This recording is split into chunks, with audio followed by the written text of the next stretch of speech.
ব্রাহ্মণবাড়িয়ার কসবা সীমান্তে বিএসএফ এর গুলিতে এক এইচএসসি পরীক্ষার্থী সহ 2 বাংলাদেশি নিহত হয়েছেন।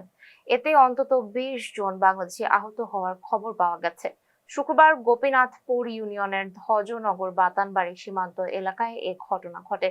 নিহতরা হলেন স্থানীয় গোপীনাথপুর শাহ আলম ডিগ্রি কলেজের এইচএসসি পরীক্ষার্থী মোরসালিন মিয়া ও নবীর হোসেন। স্থানীয় সূত্রে জানা যায় 20 থেকে 25 জনের একটি দল রাতের আধারে সীমান্তের কাটা তারের কাছাকাছি পৌঁছালে বিএসএফ এর সদস্যরা তাদের লক্ষ্য করে গুলি চালায়।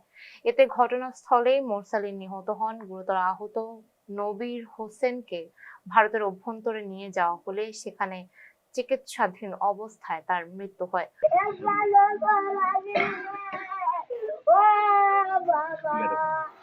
বর্তমানে নিহত 2 জনের মরদেহ ভারতের আগরতলা জিবি হাসপাতালে রাখা হয়েছে। বিজিবি চণ্ডীদার ক্যাম্প কমান্ডার জানিয়েছেন তারা নিহতের তথ্য পেয়েছেন এবং সীমান্ত পরিস্থিতি স্বাভাবিক রয়েছে। কসবা উপজেলা নির্বাহী কর্মকর্তা মোহাম্মদ সামিউল ইসলাম বলেন, ঘটনার বিস্তারিত তথ্য সংগ্রহে কাজ করছে প্রশাসন। আহতদের অনেকে কুমিল্লা সহ বিভিন্ন হাসপাতালে চিকিৎসাধীন। চাইতেছি আর কি আমার ছোটবেলা লাশ আসলে আপাতত আমরা ফেরত চাইতেছি যত দ্রুত সম্ভব হয়।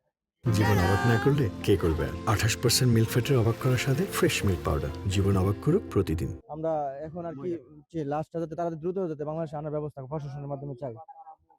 এতক্ষণ সঙ্গে ছিলাম আমি সুমাইয়া হক তন্নি। ফেস দ্য পিপলের সাথে থাকার জন্য ধন্যবাদ।